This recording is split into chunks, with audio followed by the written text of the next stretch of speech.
Empiezo agradeciendo al señor presidente y a esta hospitalaria sociedad rural que nos dio la oportunidad de poder rendir en una parte homenaje a mi querido amigo el fiscal Alberto Nisman, que en un marco como este del Instituto Amagui y de la Fundación Naumann y la Fundación había tres más. Sí, la Fundación Naumann, RELIAL, la Red Liberal de América Latina, Fundación Atlas y Fundación Cívico-Republicana. Muy bien, y con las fundaciones mencionadas yo me siento muy en casa y les aseguro que Alberto también se habría sentido en su hogar. Entonces este es un digno homenaje a su memoria, además de repasar un poco los eventos que llevaron a su asesinato. Yo soy más directo en el vocabulario, como ven. Y le quiero agradecer a Magdalena por la organización del evento, a mi querida amiga Ana, porque siempre está promoviéndolo, ayudando, y a ustedes por estar aquí esta noche. Esperamos esclarecer un poco sobre una de las páginas más trágicas de la historia argentina. Diría sobre una de las páginas más trágicas de la historia de las democracias. Y en un mundo como el de hoy, en el que poca gente está dispuesta a defender los valores de nuestra sociedad, de la modernidad, de la libertad, aquellos valores que costó tantos siglos conseguir, la dignidad de la mujer, la posibilidad del disenso sin persecución, del ejercicio libre de profesiones, de la inspiración en el diálogo, en el debate, en el cuestionamiento, en donde nos enorgullezcamos no de que no se nos marque la cancha, sino precisamente de que se marque la cancha, de que haya un sistema judicial fuerte. En ese mundo, el de hoy, en el que hay tan poca gente que está dispuesta a levantar la bandera y defender estos ideales que tanto dignifican nuestra vida, es un placer estar entre ustedes, porque sé que estamos entre amigos, correligionarios y personas que pensamos en la misma dirección. Y les decía que Alberto también. Y empecemos, antes de hablar un poco del pacto de Irán, con Irán, de contar en qué consistió la obra de Alberto, rápidamente, de Alberto Nisman. Ana tuvo la gentileza de mencionar mi libro Matar sin que se note, que es una crónica novelada acerca de su vida y obra, y aquí voy a tratar de resumir más o menos en las tres etapas de su investigación, para después hacer un análisis retrospectivo de qué significa el pacto con Irán. Alberto Nisman comenzó casi casualmente su primera investigación. Y no voy a entrar en los detalles casi anecdóticos de cómo llegó a la causa AMIA. Lo único que hago para resumir es decirle que fue en un casamiento en donde los fiscales que estaban a cargo de la causa se aproximaron a él para preguntarle si estaba dispuesto a sumarse al grupo. ¿Cuál fue la motivación de los fiscales? Hay teorías al respecto. Pero creo que la más sustentable es que ellos no tenían experiencia en juicios orales, sí tenían mucha experiencia en la etapa de instrucción. Supongo que hay abogados aquí, los que no son abogados también, hasta aquí llegamos, los que no somos abogados. Ahí hay uno, vos traducí después al castellano. Estamos llenos de abogados. El tema es, la etapa de instrucción estaba por ser finalizada y se estaba por pasar a la etapa del juicio oral, que requiere dotes de oratoria, a veces casi histriónicas, mucha experiencia en cómo interrogar, cómo discutir, cómo cuestionar, una experiencia que los fiscales que habían hecho el trabajo primario no tenían, y por lo tanto pensaron, este Nisman nos viene bien en esta causa que está por ser cerrada. ¿Cómo iba a ser cerrada la causa AMIA? Estamos hablando, por las dudas, yo hay información que doy por sentado, pero estamos hablando del atentado del 18 de julio de 1994, que dejó 85 muertos, centenares de heridos hasta hoy, en la sede de la comunidad judía en la calle Pasteur. De aquí en adelante, esto es el atentado. ¿Cómo había llegado a cerrarse la investigación? Presentando a un grupo de policías de la policía bonaerense como los responsables del atentado. Esto había resultado de una investigación que partió de cuando encontraron los restos de la Traffic que había explotado en el edificio. Una vez que esto se encontró, se pudo convocar a quien la había vendido, quién era su último dueño, y todos los rastreos que hace un buen detective al respecto. Y finalmente llega la policía bonaerense, y estos policías, algunos de ustedes recordarán, Rivelli, el más importante de ellos, estaban por ser declarados culpables, comenzaba el juicio oral.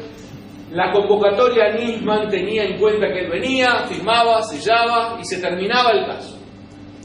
Y aquí se produce algo que fue lo que me inspiró a mí cuando lo conocí a Nisman: el despertar de un héroe en un gris fiscal de un juzgado de la provincia de Buenos Aires.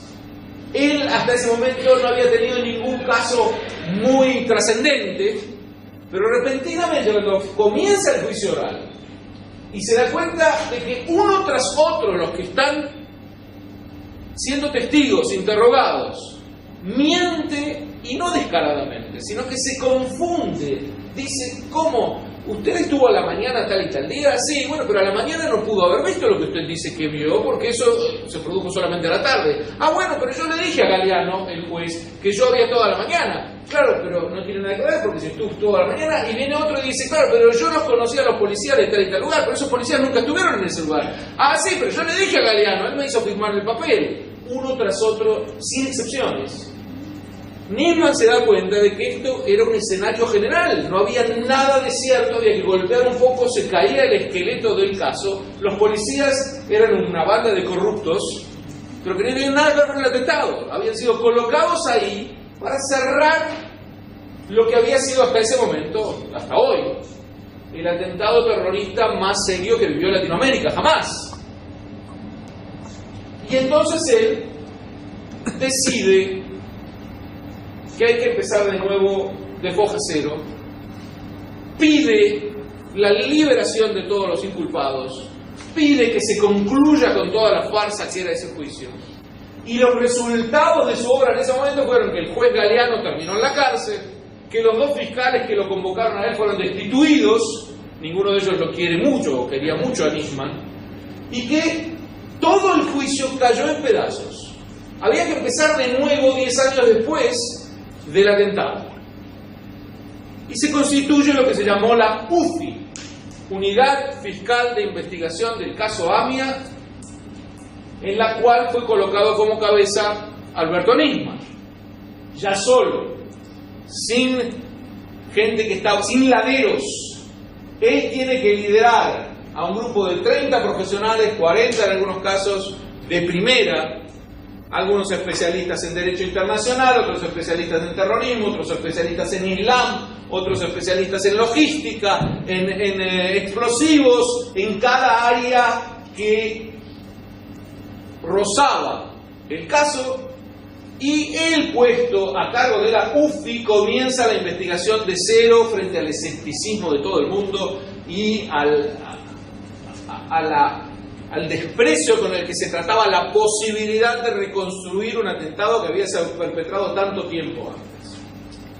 Mientras él trabajaba en la UFI, yo recibo una vez, y esto voy a salpicar mis comentarios con alguna anécdota personal, recibo un email de Alberto en donde me dice: acabo de leer un artículo suyo, mío, sobre el terrorismo, coincido plenamente, me gustaría que nos encontráramos. Alberto Nisman, fiscal de la causa AMIA. Ya en ese momento era bastante conocido él, por supuesto no como lo es ahora, pero me acuerdo que era un domingo incluso, así que respondí inmediatamente: ¿cómo sé que esto no es una broma? Y él me contesta: bueno, estos son los teléfonos de la fiscalía, llámeme mañana y combinamos para vernos. Así fue, el lunes llamo, el lunes mismo a la mañana nos vimos por primera vez. Debo decirles, humanamente la química fue inmediata. Empecé a llevar a mis estudiantes a la UFI para que escucharan de boca de él cómo se llevaba a cabo la investigación. Era muy impresionante el lugar, porque eran mapas y archivos, parecía uno entrar a lo que se imagina de una película de la CIA o del FBI.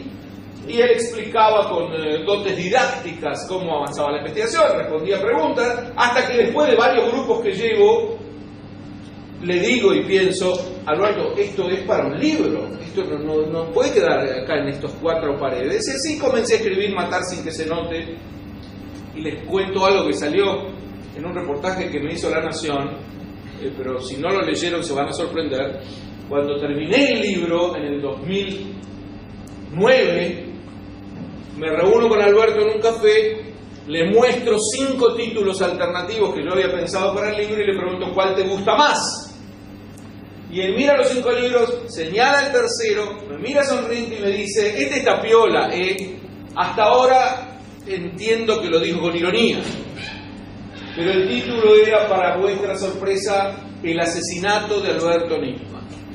Y el hecho de que no lo elegí fue porque la editorial muy acertadamente me dijeron: no, es un título muy morboso, ¿cómo vamos a poner eso? De todos modos, el libro no hablaba del asesinato, porque el libro cuenta lo que ocurrió, sin moverse un milímetro de los hechos. Pero sí mostraba una y otra vez las amenazas que él estaba recibiendo. Y como recibía amenazas de ser asesinado, uno podía jugar y ponerle ese título en la tapa como diciendo, bueno, era una posibilidad, pero hice bien, creo, en aceptar la recomendación editorial y descartarlo. Pero el hecho lo señalo también porque él jugaba con esa posibilidad, la tenía muy clara, porque recibía amenazas constantes, llegó a tener 10 custodios, lo saben.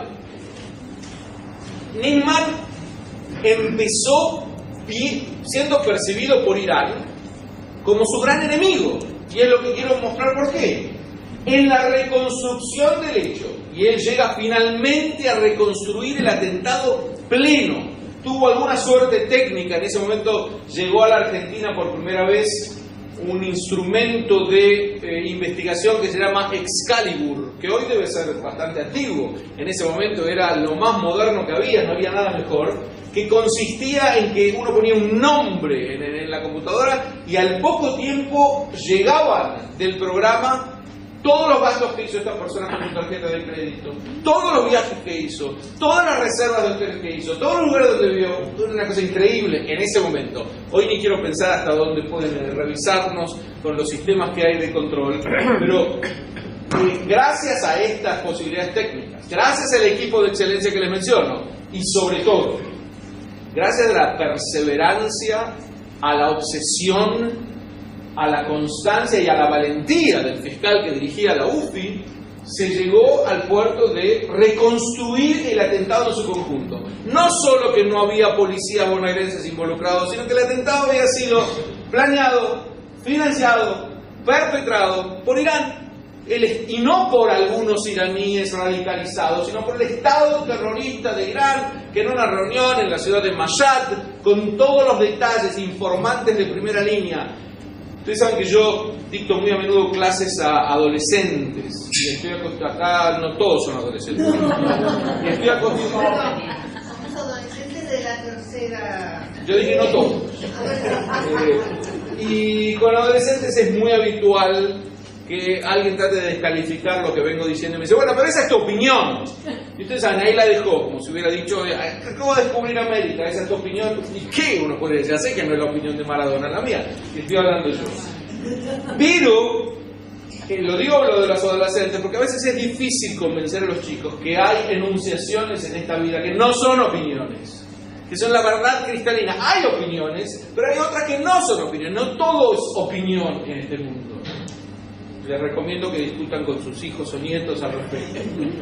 Con todo, no es una opinión que el atentado de la AMIA lo cometió Irán. Está demostradísimo.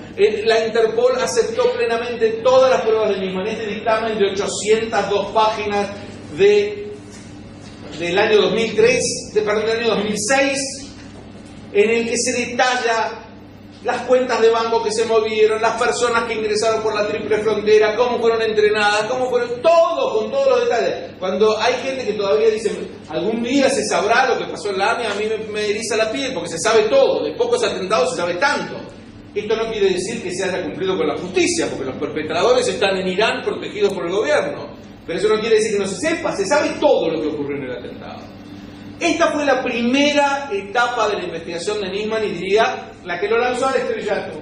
Cuando él presentó este caso, Irán lo vio como el gran enemigo, pero además comenzó a aceptarse que la Argentina, en cuanto foro internacional tuviera oportunidad, debía exigir de Irán que extraditara a los sospechosos, que colaborara con la investigación, que se sometiera a la justicia, algo que nunca, jamás existió. No contestaban ni a un exhorto de la UFI, jamás respondieron una sola pregunta. Si hay la necesidad de una prueba adicional de que fue Irán el que cometió el atentado, era aquí la prueba. Nunca permitieron que ningún iraní fuera interrogado, que ningún iraní fuera revisado, investigado. Nunca respondieron a una sola pregunta, con el argumento de que la justicia en la Argentina está corrupta.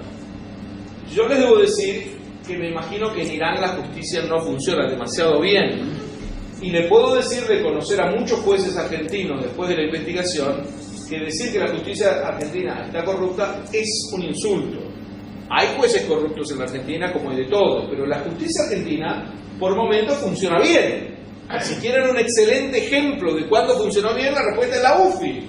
Ahí tenías un grupo de profesionales que trabajaron hasta el final para llevar a la justicia argentina a un pedestal en el que no había estado por décadas. Ministerios de justicia del mundo entero consultaban con la Argentina a partir de ese momento.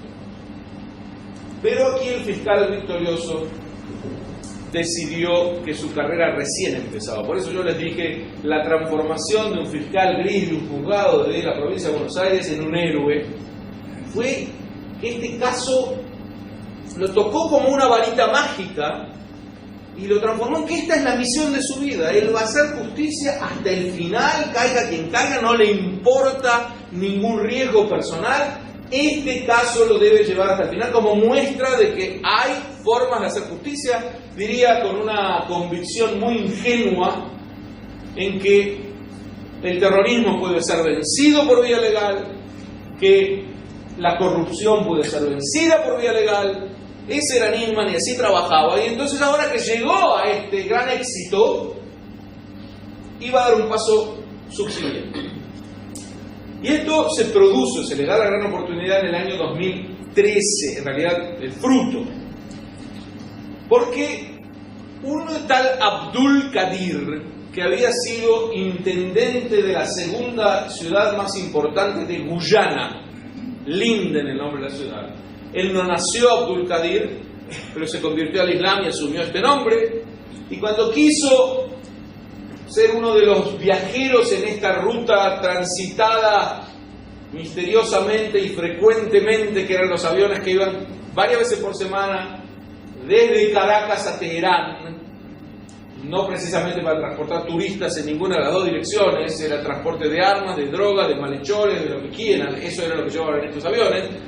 Uno iba a ser Abdul Qadir, y alguien le dijo que para demostrar su patriotismo y su fidelidad a la causa, ya que va a hacer escala en el aeropuerto Kennedy, ¿por qué no lo vuela en pedazos? Hay unos tanques de combustible que, si lleva a él los explosivos necesarios, puede hacer destruir el aeropuerto Kennedy enteramente, en un atentado que, de haberse producido, se habría estudiado paralelo al de las Torres Gemelas.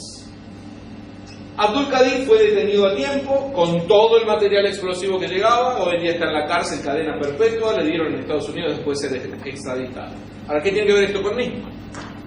En principio nada, salvo que la intuición de Nisman hubiera estado fundada y que la suposición de él de que este Abdul Qadir tenía algo que ver con los que perpetraron el atentado en la Argentina, si eso hubiera podido ser demostrado, ahí él podía intervenir en el caso también. Y no solamente lo demostró, sino que notó que el alma mater, el cerebro del atentado contra la AMIA en la Argentina, que era Mohsen Rabbani, el agregado cultural de la embajada iraní en Buenos Aires, era el superior directo de Abdul Qadir, era el que le daba las órdenes, lo orientaba, etc. Tenían contactos permanentes entre ellos. Entonces Nisman dijo: tengo la posibilidad de investigar ahí también. Y llega su segundo gran dictamen en el 2013, en donde demuestra no ya que el Estado de Irán perpetró el atentado en la Argentina, sino que el Estado de Irán tiene una red de terror internacional con células dormidas en muchos países que actúan cada vez que se puede. Lo hicieron en Alemania, lo hicieron en Uruguay. Y dígase también, en homenaje a Nisman, que si estas células están dormidas es precisamente por su trabajo, porque como se puso el foco en la actividad iraní en el exterior, empezaron a calmarse un poco, si no habrían vuelto loco al planeta con atentados permanentemente. Cuando esto se demuestra en el segundo gran dictamen de Nisman, él nota que el gobierno argentino, a diferencia de lo que venía ocurriendo hasta ese momento, reacciona con absoluta frialdad. Y en lugar de tomar esto como un trampolín para exigir más justicia contra Irán en los foros internacionales, deciden sencillamente, como se dice en el lunfardo argentino, cajonearlo. No prestar ninguna atención a estos resultados. Y la gran pregunta era ¿por qué? La gran respuesta la dio yo lo llamo en mis artículos el memorracho, que es el memorando de entendimiento entre la Argentina e Irán, firmado el 27 de enero del año 2013. De aquí en adelante pido vuestra complicidad, el memorracho. ¿Por qué esto es un memorracho? En el artículo primero dice este acuerdo que Argentina e Irán cooperarán uno con otro para investigar el atentado de Al-Aqsa. Es decir, que la familia de la mujer violada y asesinada llama al violador y dice: de aquí en adelante investigaremos juntos. No solo eso, sino que en el artículo 7 dice que le tienen que entregar al violador y asesino toda la información acerca de cómo investigaron y cómo llegaron a los culpables. Es decir, Argentina se comprometía a entregarle a Irán la UFI para que los iraníes pudieran revisar todo el proceso de investigación y después decir si estaba bien o estaba mal. En el camino, por supuesto, de decapitar a varios iraníes que habían colaborado con la justicia argentina. En la demanda de justicia entre la víctima de este atentado y el victimario demostrado se transformó en una negociación política entre dos gobiernos. El inciso último era el más llamativo, porque decía: las dos partes van a transmitir a la Interpol los datos de este acuerdo. Y Nisman se preguntó: ¿y por qué hay que transmitirlo a la Interpol? ¿Qué tiene que ver esto con la Interpol? Y la respuesta también era clara. Interpol había emitido las llamadas alertas rojas, que eran las órdenes de captura contra los principales iraníes involucrados en el atentado, que no podían, en teoría, salir de Irán sin ser capturados en el exterior. Al pasar esto a la Interpol tenía que hacer lo que ya había hecho en otra ocasión: considerar lo siguiente: en vista de que hay un acuerdo de investigar de otro modo lo que se ha hecho, que involucra al gobierno argentino, que es el victimario, que es la víctima del atentado, nosotros suspendemos las alertas rojas. Esa es final de una tarea entre Argentina y Irán. Porque había habido 2 años antes un encuentro, en ese momento secreto, en Etiopía, entre el canciller argentino y el canciller iraní, que habían firmado claramente que Argentina renunciaba a seguir la investigación, estaba dispuesta a abandonar su pedido de justicia por algunas muy grandes consideraciones económicas. Irán transformado nuevamente en el gran cliente de cereales, el proveedor del petróleo más barato, intercambio de tecnología nuclear, etcétera, etcétera, etcétera. Voy a entrar en las etcéteras, porque esto tiene que ver también con enero del 2007. En ese momento el presidente de Irán era Ahmadinejad, un hombre muy simpático, no sé si lo recuerdan de los diarios, comparado con el que hay ahora, parece ser un monstruo. Las diferencias no son tan grandes en los mensajes, pero es cierto que cuando los iraníes debieron votar, elegir entre la edad de piedra y la edad de bronce, eligieron la edad de bronce y pasaron a este nuevo gobierno. Pero en ese momento era Ahmadinejad el presidente de Irán, y Ahmadinejad tenía como su gran aliado, amigo y protector en Latinoamérica al presidente de Venezuela. Y llega en enero del 2007 a Venezuela y tiene una reunión secreta en ese momento con Chávez, que hoy en día, de la cual se saben ya todos los detalles, porque hay 10 ex ministros de Chávez que desertaron del chavismo y que en interrogatorios paralelos declararon exactamente lo mismo, lo que para un investigador es bastante suficiente con estos 10 testimonios sobre cómo fue el proceso de acercamiento entre los dos países. Y el presidente iraní le dice a Chávez: yo necesito un favor, compañero, y es que usted influya en su aliado, el gobierno argentino, para que nos blanquee. Basta de alertas rojas, basta de perseguirnos, basta de reclamos, y a cambio de eso, usted diga cuánto dinero, no hay límite, lo que ustedes quieran. Y aquí debo decir que leía muchos artículos criticándolo a Chávez por dilapidar el dinero venezolano. Los venezolanos no tenían ni papel higiénico, pero él mantenía campañas políticas en toda Latinoamérica y ayudaba a los gobiernos. ¿Se acuerdan de Antonini? $800.000 que le pescaron, que era la puntita del iceberg para financiar la campaña política del kirchnerismo en la Argentina. Era la puntita del iceberg. Y les digo que leían los diarios que mal Chávez dilapidaba el dinero que los venezolanos no tenían. Bueno, debemos decir algo a favor de Chávez. No era dinero venezolano, era dinero iraní. Él obraba como un intermediario, recibía este dinero, lo distribuía de acuerdo con su criterio, pero era una canilla abierta de Irán que tenía que ganar el blanqueamiento frente a la justicia argentina. Pero este blanqueamiento no se producía. Interpol no levantaba las alertas rojas. Entonces los iraníes se impacientaron mucho, en un momento se enojaron, y estas son parte de la trama que Nisman fue viendo. Pero aquí es donde entra la tercera parte de su investigación, en el 2013, que lo llevó a la muerte. Porque vamos a resumir las dos primeras. La primera fue demostrar claramente que el Estado iraní cometió el atentado. La segunda fue demostrar claramente que el Estado iraní es cabeza de una red de terror internacional, de la cual el atentado a la Argentina fue una parte, la peor. Y la tercera parte de su investigación es cuando Nisman recibe escuchas telefónicas que le demuestran que el gobierno argentino está entregando datos de la UFI y de su vida personal a los iraníes. Incluso, y esto es lo que más repelencia le producía, es lo que me lo decía abiertamente, incluso contactos indirectos con Mohsen Rabbani. Es decir, hablaban con el que había cometido el atentado en la Argentina y ya lo trataban de igual a igual y le pasaban información del fiscal argentino, que es el que debía ser protegido por el Estado argentino.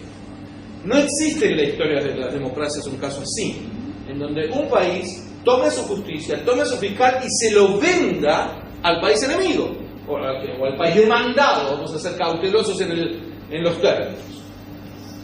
Cuando Nisman descubre esto, se da cuenta de que tiene que apresurar plazos, porque en estos momentos, a diferencia de lo que había ocurrido hasta entonces, en donde el Estado argentino era su escudo y protección, ya no podía contar con eso. El Estado argentino parecía ser el enemigo, o por lo menos no digamos el Estado también era él, el Poder Ejecutivo, que comienza a invadir el Poder Judicial porque se dan cuenta de que la UFI está investigándolos a ellos. Este es el punto fundamental. Cuando la presidenta se da cuenta de que Nisman osa investigarla nada menos que a ella, a su ministro de Relaciones Exteriores, a Larroque, a Luis Delía, a toda la gente de la farándula argentina. Cuando se da cuenta de esto, entra una vez más, creo que ni la primera ni la última, en histeria, y dice: hay que terminar con este tipo como sea. Yo soy cauteloso, hasta aquí es cierto. ¿Qué pasó después? ¿Quién escuchó hay que terminar con este tipo como sea? ¿Y qué entendió? ¿Y cómo lo llevó a la práctica? Cada uno podrá deducirlo. Pero mientras tanto, lo que ocurrió fue que la última parte de la vida de Nisman, los últimos días, yo estuve en contacto por email con él hasta el final. Estaba dando una serie de conferencias en España y recibo un email de él 4 o 5 días antes, en donde me manda lo que va a presentar en el Congreso. me acuerdo que le dije, mira, estoy en conferencias en España, mandame una versión más resumida porque no tengo tiempo de leerlo ahora. Y me manda un resumen, que ya estaba hecho. Leo el resumen y escribo un artículo que se llama La trilogía Nisman, que está en internet. Porque en él, nuevamente, no solamente porque era mi amigo, sino porque realmente admiraba su heroísmo hasta último momento, elogio lo que significa esto para la justicia argentina. Digo, las futuras generaciones de argentinos van a poder aprender de cómo se ha revelado el caso más ignominioso de la historia de la justicia argentina. El editor sube esto a internet, le escribo a Alberto un email muy elogioso diciéndole, la gente no te lo dice, pero yo te lo digo, toda mi admiración, todo mi cariño, contame qué te pareció el artículo, estoy esperando la respuesta. Y percibo en lugar de eso el terremoto de un email de un alumno que me dice, estoy conmocionado por lo que tengo que decir, acaban de encontrarlo a Nisman muerto en su departamento. Hasta aquí lo personal. El hecho es que él estaba en España festejando el cumpleaños 15 de su hija y recibe un llamado telefónico que le hizo cortar esa celebración. ¿Cuál es este llamado? Aquí sí es mi opinión. No se sabe hasta hoy qué fue este llamado. Puedo deducirlo, así como puedo deducir quién lo mató. Y tampoco hay que ser Sherlock Holmes, lo mataron sus enemigos, los mismos iraníes que lo venían amenazando una y otra vez con una célula argentina y en connivencia con los sectores oficiales argentinos que se lo querían sacar de encima. No es muy difícil deducir. Es difícil saber quién apretó el gatillo, pero cómo fue el asesinato de Nisman es fácilmente deducible. El llamado telefónico misterioso probablemente haya sido de Stiuso, que era el jefe del servicio de inteligencia argentino que trabajó con Nisman cuando él era el jefe de la UFI. Es decir, aquí el que investiga es el fiscal, a diferencia de, por ejemplo, en Estados Unidos, corregime si hay error en el derecho, en donde investiga la policía directamente. En Argentina y en muchos otros países, el que investiga es la fiscalía y delega en el servicio de inteligencia o en la policía lo que tienen que hacer en el llano. Entonces recibe toda la información de ellos. Stiuso había trabajado con Nisman codo a codo durante todo el tiempo. También era un hombre muy profesional y obsesionado por llegar al final en esta historia tan trágica argentina.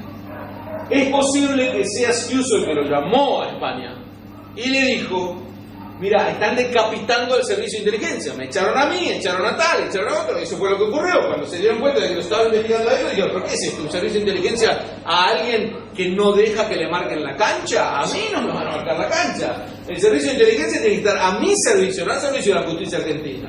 Entonces empieza a decapitar a este servicio de inteligencia argentino y le dice, probablemente, esto es mi opinión, Stiuso a Nisman, el próximo sos vos. Te van a echar en horas. Y una vez que te echen no vas a poder presentar nada, porque van a decir esto es un resentido que está llevando a los diarios algo en contra del gobierno porque lo echaron. Y Nisman decide, hay que correr, esto hay que presentarlo ya, aunque estén de ferias en Buenos Aires. Por eso, en vez de ir directamente a la justicia, primero llega al aeropuerto y se va directamente a la televisión. Hay que hacer saber lo que estoy haciendo antes de que puedan echarle, porque si él le ganaba de mano, no iban a poder echarlo, porque iba a parecer que lo echaban porque había presentado esto. Que era exactamente la teoría del juego, se sabe cómo es, quién le gana a quién adelantándose. Entonces él llega y hace sus famosas declaraciones en la televisión argentina, una y otra vez diciendo esperen el lunes en el Congreso va a presentar todo, con todos los detalles, mientras tanto lo digo, está trabajando aceleradamente en su presentación y lo matan. Apenas lo matan, la presidenta que sabe todo, enseña todo, dice todo, aclara todo, no comete jamás errores, inmediatamente sale a difundir que fue un suicidio. Después cuando la entrevistaron hace poco, cuando el periodista le dijo, pero usted empezó diciendo que es un suicidio, ella contestó en perfecto inglés, bad information, no sé si lo vieron. Se refería a que ella dice, yo no dije que fue un suicidio, lo dije en forma de pregunta. Pero los argentinos no son idiotas y escuchamos la pregunta. La pregunta fue así, ¿qué pasa por el alma de una persona que se quita la vida? ¿Dónde está la pregunta? La pregunta es qué pasa por el alma del que se quita la vida. No si se quitó la vida o no. Que era un suicidio lo daba por entendido. Lo que arrojaba como pregunta es, empiecen ustedes a discutir, argentinos queridos, qué habrá pasado que hizo que Nisman se suicidara. ¿Qué es exactamente la política? Arrojar y arrojar desinformación una y otra vez. ¿Se acuerdan de la Comisión de la Verdad? La Comisión de la Verdad no tenía como objetivo llevar la verdad, tenía como objetivo explícito confundir, para que nunca se supiera la verdad.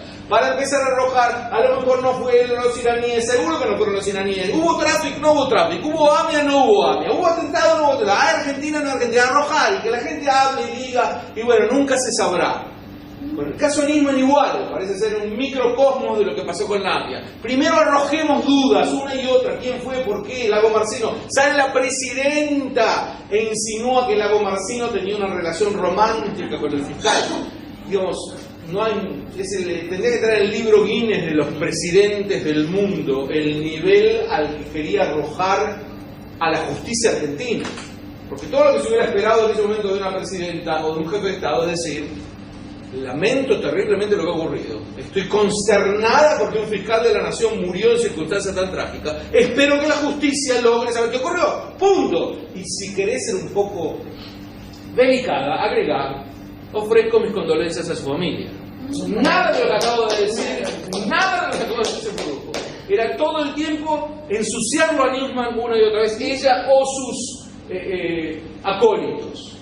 No tengo que decirle todo lo que se dijo de Nisman porque está claro y me da casi vergüenza repetirlo. Pero era, como es muy difícil refutar lo que escribió Nisman, hay que destruirlo a él. Hay que hacer que toda la gente piense, ¿cómo este tipo que es tan bajo y tan vil pudo haber dicho algo serio? Todo lo que hizo está mal. Era la única manera de refutarlo. Porque además le digo que lo que denunció Nisman es verdad, va a ser demostrado en los próximos meses. No hace falta que uno haga investigaciones detectivescas.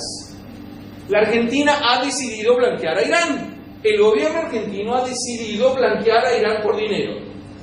Y eso se va a ver en los próximos meses. Nisman va a ser demostrado en su veracidad, porque eso es a donde apuntan. Pero cuando ellos tratan una y otra vez de desacreditarlo, lo que intentan es llevar la discusión a otros planos, no a ver si era verdad lo que escribió o no escribió, de eso ni se habla, para colmo con jueces que se suman al gobierno, con fiscales que se suman al gobierno. El primero de ellos dijo, yo no puedo ni investigar, esto queda descartado, no hay forma. 5.000 horas de escucha y no podemos revisarlo.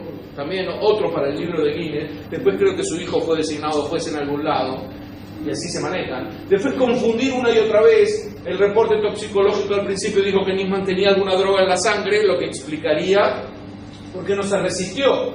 Porque los que conocimos de cerca, les puedo asegurar que eso es lo que no entendíamos. Nisman se hubiera resistido hasta el final. Es imposible que lo maten sin que se vea nada, de absolutamente nada, de una mínima pelea. Acá no hubo resistencia y es porque probablemente le inyectaron algo. Pero cuando sale este informe, al poco tiempo dice, no, era mentira, era un jueguito del informe toxicológico. Sale que el informe, la pericia informática muestra que pusieron un pendrive en la computadora de Nisman y sacaron toda la información después de que él estuviera muerto. Y después dice, no, era un error, lo dijeron mal. Es una máquina de generar rumores para confundir una y otra vez.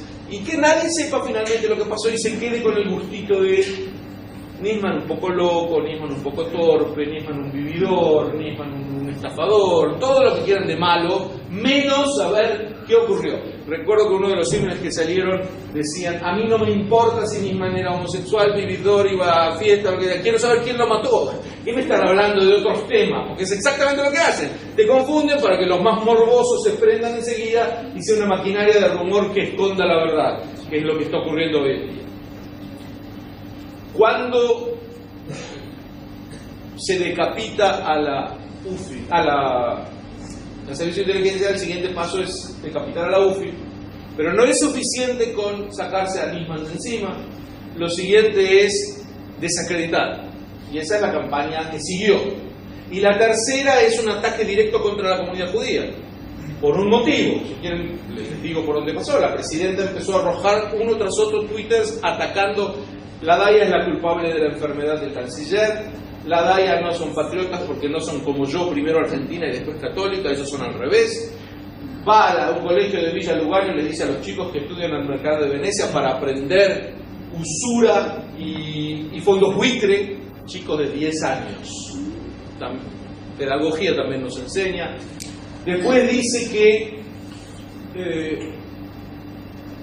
el atentado contra la AMIA insinúa, esto no lo dice, fue autoinfligido en la campaña de blanquear a Irán. Cuando le hace Dexter Filkins el reportaje para el New Yorker, ella dice: hay que ver lo que pasaba en el mundo, había grupos judíos que se oponían a la paz. Es una mezcolanza tal parecida a la de Luis Delía. Ustedes saben que Delía, cuando fue la estafa en Madres de Plaza de Mayo, revisó lo que pasaba en el mundo y dedujo que el que hizo la estafa en la Madre de Plaza de Mayo fue el Mossad. ¿Por qué? Porque el Mossad existía en esa época y la Madre de Plaza también. Entonces es obvio, la relación es una lógica impecable. Que es básicamente lo que dice la presidenta. ¿Qué tiene que ver que había gente que se oponía a la paz en Medio Oriente? No se oponía, mezcla todo y saca con la maquinaria de confusión lo fundamental. El atentado no lo cometió Irán. Eso es lo que van a tratar de imponernos una y otra vez. Y como lo más probable es que la DAIA y la AMIA, las instituciones judías, se resistan a este blanqueamiento porque fueron el blanco directo del atentado, hay que desacreditarlos también a ellos. Y es en la etapa en la que ha entrado la presidenta hoy y de la que no reniegan sus posibles sucesores. Estoy hablando de los oficialistas, los otros sí.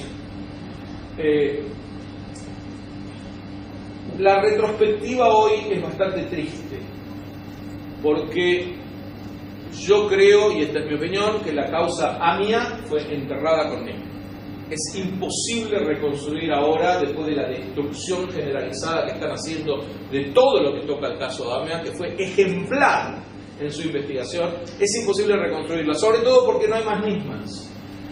No hay tanta gente que esté dispuesta a dar su vida hasta el final para investigar un hecho que él cree que representa la justicia.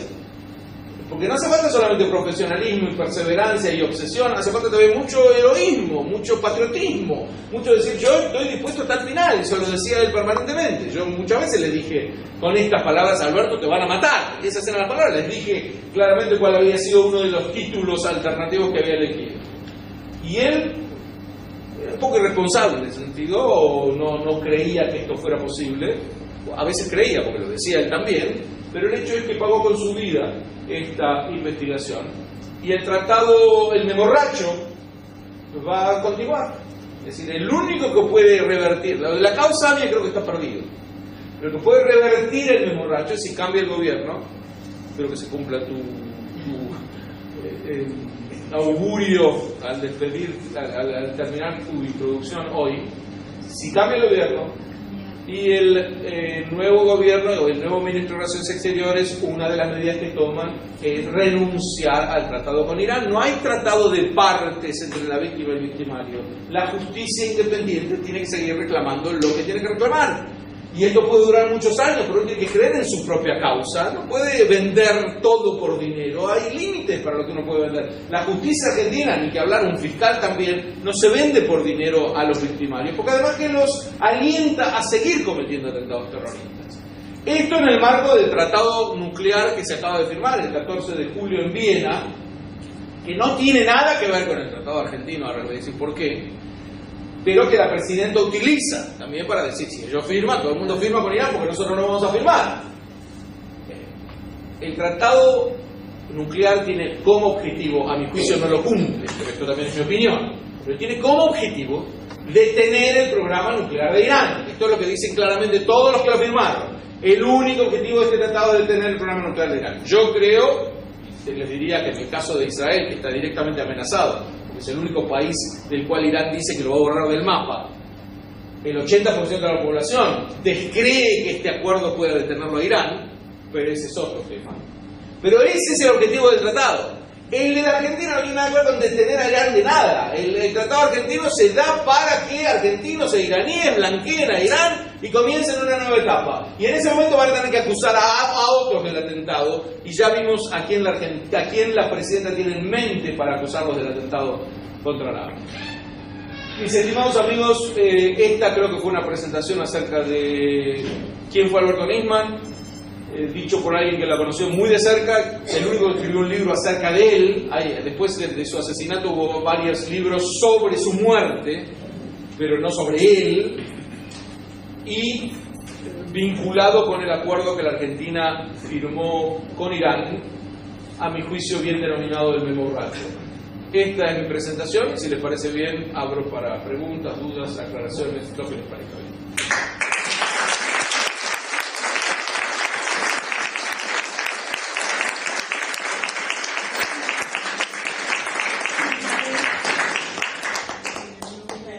Lo que no entiendo bien... ¿Quién habla? Pero no. Sí, Muy bien. Lo que no entiendo bien es cómo se hace el puente entre Menem ¿Y los? Kirchner. Porque el problema empezó con Menem. ¿Ustedes saben? No. Bueno, No, el problema sí, pero no este problema. Ahora entendí a dónde apunta. desde el atentado. Muy bien. Lo que comenzó con Menem fue el encubrimiento del atentado. Entonces, de lo que se podía acusar y de lo que acusaba Nisman al Estado argentino era de negligencia o de encubrimiento. Pero ahora estamos en una etapa mucho peor que esa. Menem, a nadie se le ocurrió jamás, a ningún enemigo de Menem se le ocurrió jamás insinuar que el gobierno argentino tuvo algo que ver con el atentado. Como máximo dicen, o investigó mal, o no investigó, o encubrió a los culpables. Pero no que tuvo que ver con el atentado. Ahora no pasa por ahí. El gobierno argentino tuvo que ver con la muerte de Nisman. O sea, no se trata de encubrirla, es cómplice de lo que ha ocurrido. Así que la situación es muchísimo más grave. Pero si ya hace una pincelada muy conocedora de las distintas grupos que conforman el peronismo, digamos claramente que hubo una diferencia sustancial entre Néstor y Cristina. Mientras Néstor vivía, seguía la línea de que la UFI tiene que llegar hasta el final. La demanda a la justicia iraní, o a Irán, ante la justicia continuaba. Cuando Néstor murió, empezó el cambio. Una perspectiva más chavista, estamos en otro mundo, no se puede estar peleado con Irán todo el tiempo, la geopolítica ha cambiado, y además nos van a dar mucha plata. Todo eso junto hace que cambie el gobierno su perspectiva. Pero Menem en ningún caso fue mínimo su crimen, porque se reducía con respecto al atentado, se reducía a su encubrimiento, pero no a complicidad. Acá hay complicidad con el crimen, es mucho más grave. Y por eso que 500.000 de personas, o casi, hayan salido a las calles de Buenos Aires bajo la lluvia torrencial para rendir homenaje a Nisman, entre otras cosas, y manifestar su miedo por lo que le estaba pasando a la justicia argentina, primero muestra que la gran mayoría de los argentinos no se traga la píldora del suicidio de ninguna manera, porque nadie va a rendir homenaje de esa manera a un suicida. Pero además que se dan cuenta de la página negra en la que entró la justicia argentina. Porque una cosa es que haya un juez corrupto, otra cosa es que el Poder Ejecutivo esté dispuesto a que maten a un fiscal del Estado porque los está investigando. En ninguna democracia se vivió un caso así. Así que esto es una escalada muy superior a lo que había pasado en la época de Menem. Sí. ¿Su nombre? Rodríguez Jesús. ¿Cómo? Rodríguez Jesús. Carlos. Una duda. Como usted también lo explicó, el expediente actual contiene todas las pruebas que Nisman fue acumulando en los años. Faltaría solamente la vinculación con el Poder Ejecutivo del gobierno. Todo lo que está en el expediente sigue estando. Prácticamente esta lesión final cae de hecho, caerá de hecho en algún momento. ¿Qué faltaba agregar a Nisman para que eso fuera evidente? ¿Y por qué es importante? Porque si ya estaba probado todo y está en el no es que desapareció. Es cierto, tiene usted razón. Pasa lo siguiente. En primer lugar, que lo vinculado con el Poder Ejecutivo también está probado. Porque cuando Delía habla, cuando la Roque hablan, ellos dicen, la presidenta está al tanto de esto. Ellos lo dicen. Claro, siempre alguien va a poder decir, bueno, ellos lo dicen. Pero y ahí viene la parte que falta. El problema con Nisman era que era tan obsesivo en su trabajo que él tenía todo en la cabeza. Primero que tenía una memoria de elefante para fechas, experiencias, etc. Bueno, yo llevaba alumnos y les preguntaban y ya sabían qué expediente, qué fecha, todo. Y en eso era él que podía darle unidad a toda la información.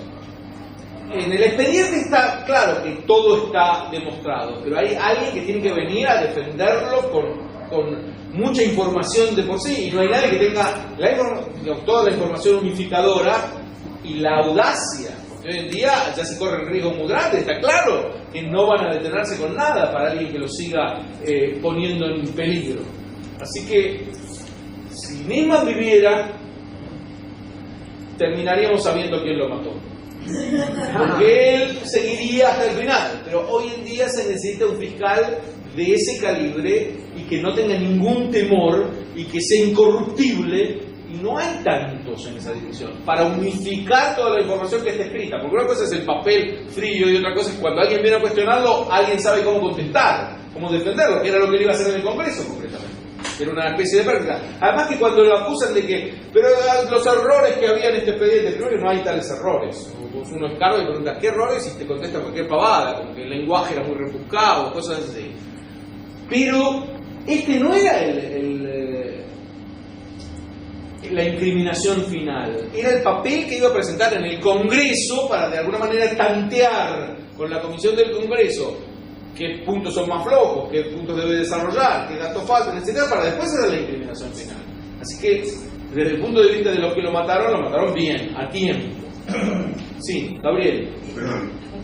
Perdón. ¿Dónde? Mi amigo de Salsina, yo soy del Ateneo, Alberto, vicepresidente. Al margen de felicitarlo por la exposición muy completa, gracias. La pregunta es esta, no solo por la vida real, sino hasta por la literatura o el cine. Cuando alguien siente, como pasó con Nisman, una amenaza muy cercana y la posibilidad de ser asesinado, toma una medida de protección elemental que, llamémosle, sería una copia de seguridad.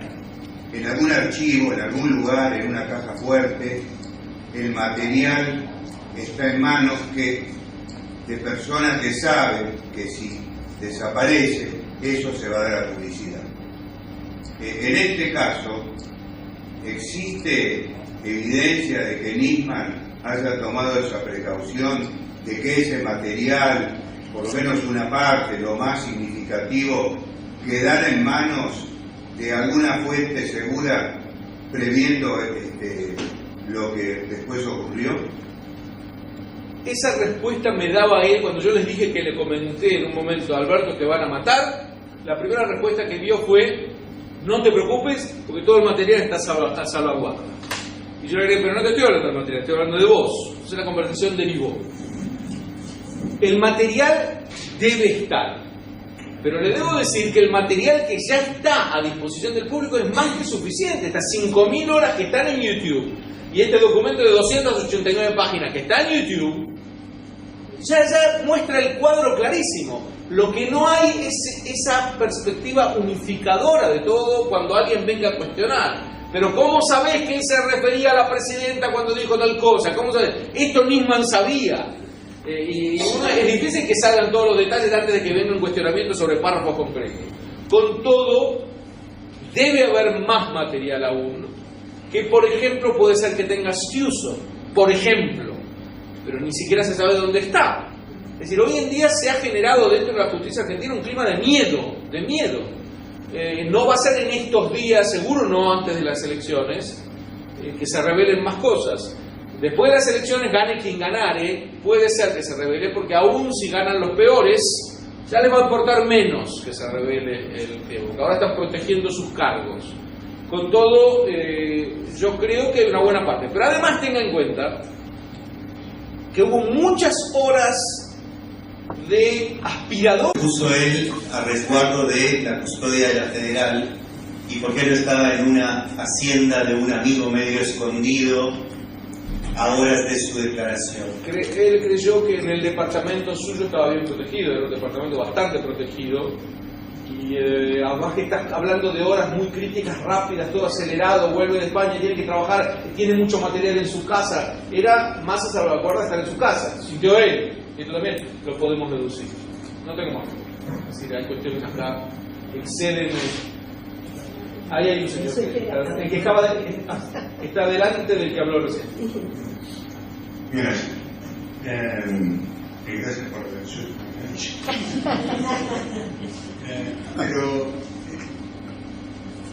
yo que quisiera hacer un comentario que es una pregunta, y la pregunta sería, bueno, ¿y ahora qué? Pero déjenme hacer un comentario.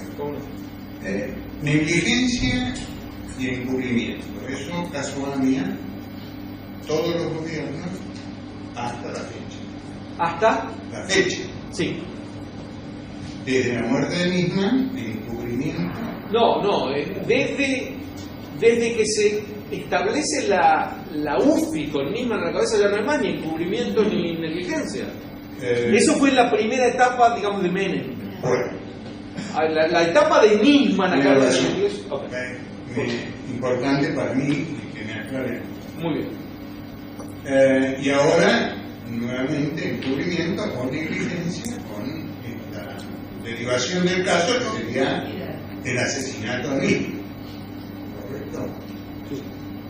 Usted mencionó en su locución que, salvo los opositores del gobierno, los que se presentaron, hicieron la campaña, salvo los que supuestamente eran los seguidores, o tenían los seguidores, harán algo. Pero ninguno otros dijeron nada. Yo no escuché nada. Nada. Muy bien. Ni bien. Déjenme. Perdón. Termino. No, adelante. Lamento decir que no tengo esperanza respecto a que diga nada. Y por lo tanto que pase algo. ¿Usted tiene alguna opinión? No, soy un poquito menos escéptico. Primero, de los candidatos opositores hay una que habla casi como yo, que es Lidita Carrión. Es decir, con todos los puntos sobre las sillas. No tiene posibilidad de ser presidenta, pero si cambia el gobierno tiene posibilidad de influir. Patricia Bullrich habla casi como yo, con todos los puntos sobre las sillas. Y el que me sorprendió para bien hace poco, Laura Alonso. Y el que me sorprendió para bien hace poco fue Sergio Massa, que también dijo, primero, que no puede ser que la Argentina tenga una relación tan tensa con Israel, lo dijo claramente, no es muy popular, y dijo, además que si nosotros no tenemos vínculos con el Mossad y con la CIA, ¿con quién sí vamos a tener vínculos en la inteligencia internacional? Y agregó que el caso Nisman era una vergüenza, etc. Hay varios, yo escuché a otros que cuando les preguntan se expresan claramente y contundentemente, pero no hablan tanto como a mí me gustaría, tiene usted razón. Yo me imagino que, aunque en estos momentos todo el mundo está muy impregnado de elecciones y hace todos los cálculos necesarios para saber en qué se tiene que concentrar para ganar más votos. Una vez que cambie el gobierno, si va a cambiar, ahí van a aparecer claramente los que tienen mucho más interés en que el caso se resuelva. Y no creo que sean la minoría. Porque, insisto, cuando se les pregunta, la gran mayoría responde de una manera categórica. Y los nombres que acabo de mencionar lo hacen aún cuando no se les pregunta. De todos modos, entre los dos espero que yo tenga razón. Sí, ahí hay dos manos. Sí, Enrique. Yo voy a hablar como el doctor Pedernic. Espero que me oigan, porque no les confío en estas máquinas. Quiero dar otra idea optimista. El mamarracho ese, el memorracho, está en un expediente para ser declarado inconstitucional en manos de la Corte Suprema. Y la Corte Suprema estará esperando un poco el buen momento para dictar la sentencia. Ese tratado o ese acuerdo con Irán es absolutamente nulo, es absurdo, es inconstitucional. lo dice expresamente nuestra Constitución, ya la de 1853, que no se puede intervenir ni interferir en una causa judicial, que no se puede sacar una causa judicial de los jueces naturales. Pero qué cosa tan sencilla, que es absurdo y ya fue declarado inconstitucional por una Cámara Federal y ahora le toca a la Corte. Yo creo que eso va a ser anulado sin necesidad y anulado por la justicia. Es muy fácil después decirle a Irán en forma en cumplimiento de las normas del derecho internacional: señores, esto no se ratifica, no fue ratificado todavía, ni fue solo aprobado por el Poder Legislativo argentino, pero no ratificado. No se presentó el instrumento de ratificación. ¿Y por qué no se hizo? Y bueno, pero yo creo que es porque está la justicia interviniendo y impidiendo que el Poder Ejecutivo ratifique. Esa es una esperanza cierta y hay que tenerla en cuenta. Muchas gracias por lo que nos ha dicho. Lo ha dicho también, que me queda solo suscribir. Es absolutamente cierto. Hay dos más.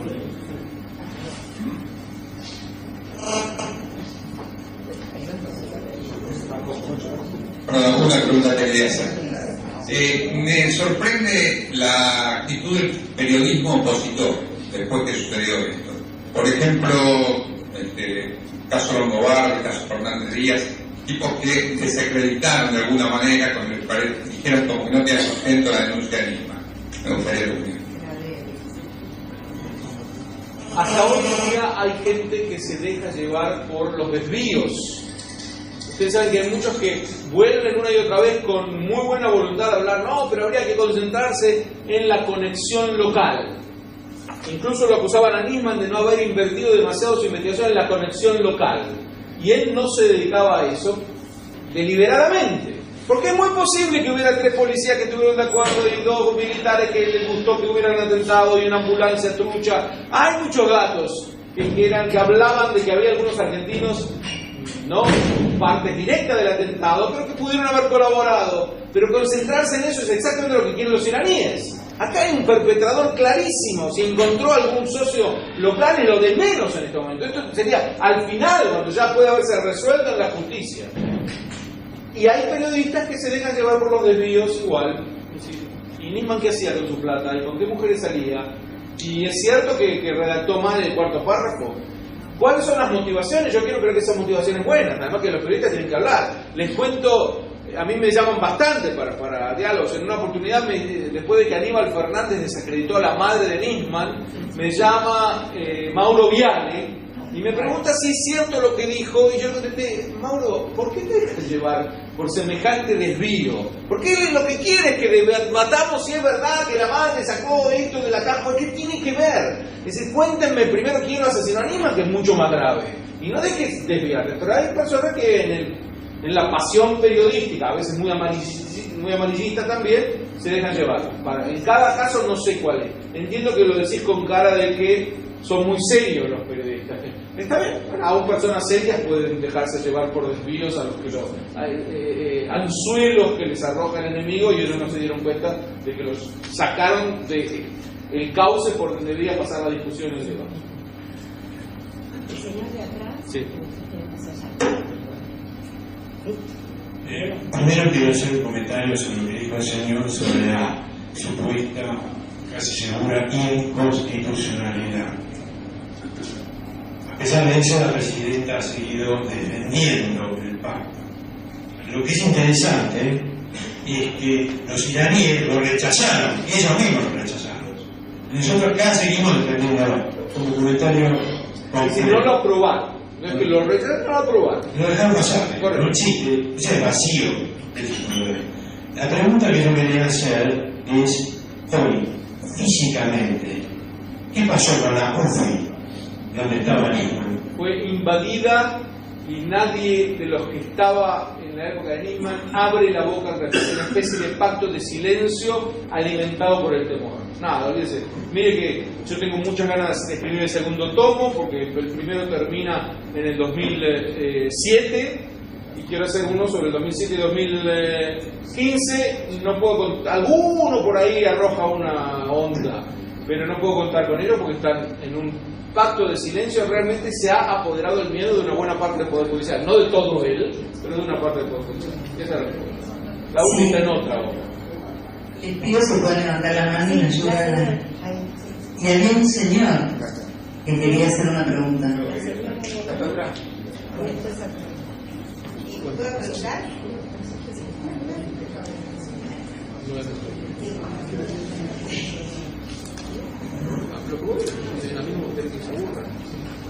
Sí, Yo adelante. quería preguntarte,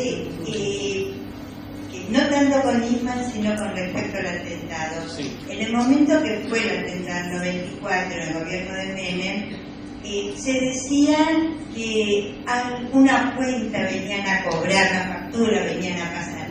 ¿Algo de eso podés contarnos? Sí, sin ninguna duda. El gobierno de Menem decidió terminar con la alineación argentina con el tercer mundo, con los no alineados, digamos, ponerse del lado de Occidente. Incluso mandó 2 cruceros a la guerra contra Saddam Hussein en el Golfo, muy simbólicos ellos, pero el simbolismo no es menor aquí. La Argentina estaba combatiendo contra un régimen totalitario del lado de los aliados. Y ese cambio, cuando él quiso hacer este cambio de 180 grados en la política exterior argentina, diría en la política exterior peronista, Estados Unidos contestó "Welcome to the club", pero la condición es que dejen de pasarle tecnología nuclear a Irán, ya en esa época. Y Argentina era una fuente de tecnología desde el Instituto Balseiro, y había muchos iraníes que se capacitaban ahí, créase o no. Menem dijo, muy bien, no hay ningún problema, los acuerdos de energía nuclear con Irán quedan suspendidos. Y los iraníes se enojaron y pusieron la bomba en la embajada, 1992.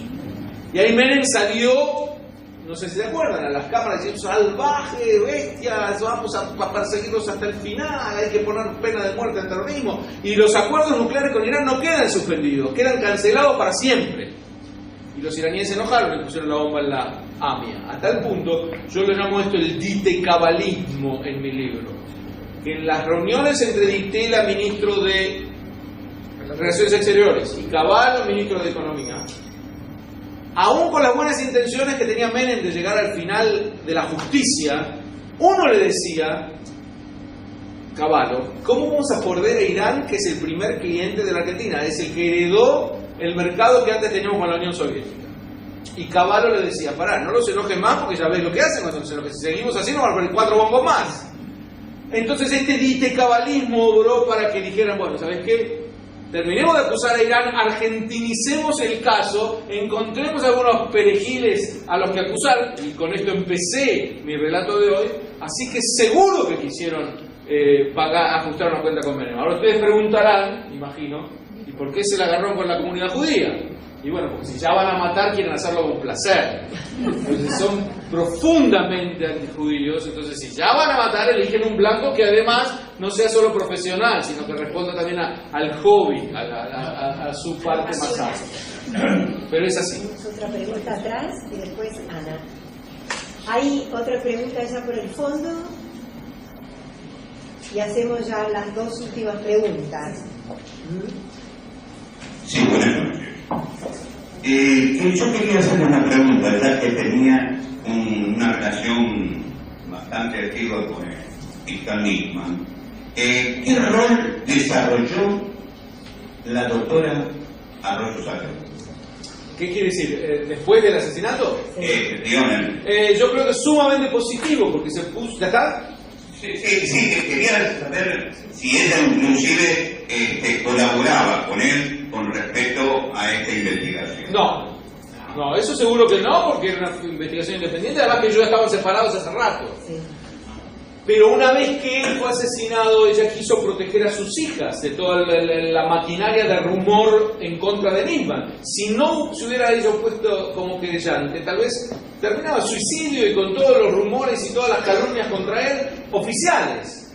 ella se puso como querellante para defender el nombre del padre de sus hijas. Así que fue muy positivo. Hay gente que dice no tanto. La verdad que ya es entrar en detalles. Yo ya no desconozco en qué parte fue un poco mejor o en parte un poco peor. Pero en términos generales diría que es muy positivo. Porque ella se puso como querellante del lado de Alberto.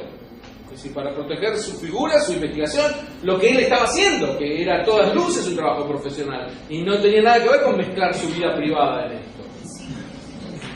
Mi nombre es Ernesto. Quería preguntarle sobre el régimen iraní, el gobierno. Evidente que después de Ahmadinejad apareció acá un largo de atenuación. ¿El fundamentalismo islámico continuará o si se vuelve de Ayatollah Khamenei ya cambiarían las cosas? ¿O cree usted que con el mismo pueblo de Irán esto se va a prolongar por mucho tiempo? Bueno, es otro tema y voy a tratar de responderlo resumidamente, pero es una buena excusa para volver, porque es un tema separado.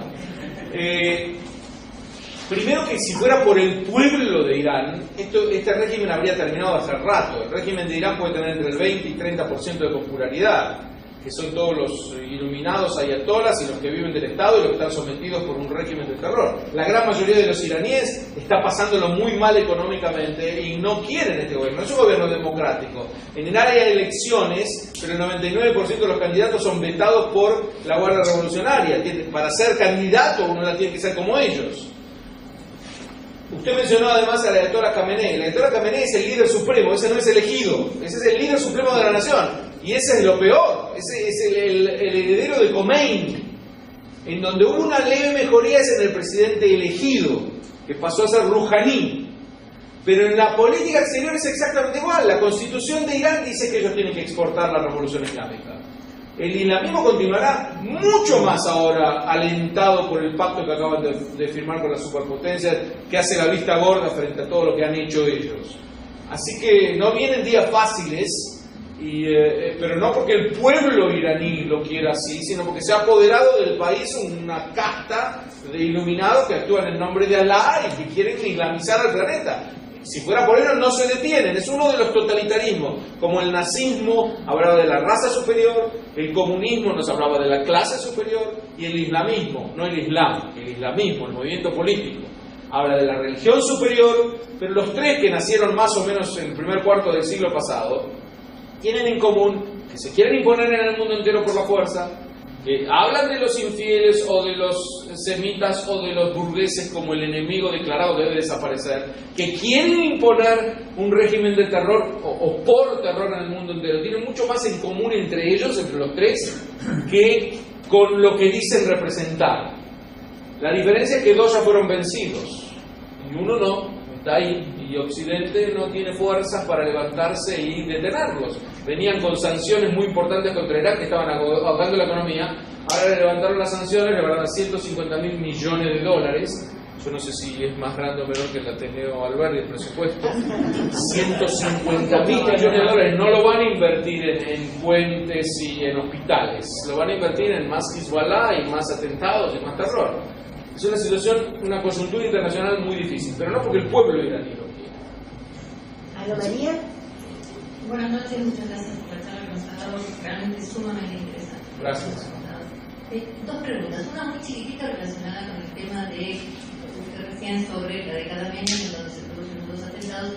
¿Cómo que ver la muerte del hijo de Menem también con esto o está totalmente desvinculado? Este es un tema. Y otro un poco más amplio, que es lo último que estás mencionando ahora. ¿Por qué Estados Unidos y los países del primer mundo deciden producir este cambio radical respecto de dónde está Irán en el mundo ahora? Esto es el segundo tema, es un poco largo la segunda pregunta. ¿Cómo resumirla? Hay una especie de cansancio, una doctrina del pacifismo que consiste en que la paz no se llega a la paz por disuasión, sino que se llega a la paz por concesión. Entonces se concede al enemigo, no importa quién sea el enemigo, en la ingenua suposición, como en los acuerdos de Múnich de 1938, que si se le regala a Checoslovaquia a Alemania, ahí llegamos a la paz. This is peace for our time, decía el primer ministro británico. Esto es un cansancio estratégico. pero que puede cambiar, porque el presidente norteamericano también va a cambiar de aquí a un año y medio, y el partido opositor en los Estados Unidos está muy en contra de este acuerdo, diría casi unánimemente en contra de este acuerdo. Con todas las motivaciones, esas hay también algunas veleidades personales. El presidente norteamericano se está por ir, quiere justificar un premio Nobel que le dieron un poco prematuramente. Su gran ambición era firmar un tratado con Cuba, un tratado con Irán, es lo que está logrando en uno y otro caso. Las diferencias son abismales, no estoy comparando a los dos países, pero con todo no son motivaciones muy convincentes. Lo del hijo de Menem. Un capítulo de mi libro se llama La dictadura de las pruebas, que era una expresión que él mismo me decía constantemente. Cada vez que yo le traía un dato o algo, le decía, pero esto puede haber sido así, él me contestaba, hasta que si algo no es judicializable, ni lo metas en el libro, no lo menciones, porque esto tiene que ser basado en prueba. Él me decía, vos filosofá todo lo que quieras, a mí lo único que me interesa son las pruebas. Con respecto al caso del hijo de Menem, no hay pruebas. Hay solamente suposiciones, que también fue parte de una cuenta que le hicieron pagar a Menem por esa política que se le cambiada, pero en ningún caso se pudo demostrar nada. Así que no es que yo no tengo respuesta, no hay respuesta de cómo fue esa atentado. ¿Hay más? ¿Alguna pregunta más? ¿No? Bueno. Muchísimas gracias.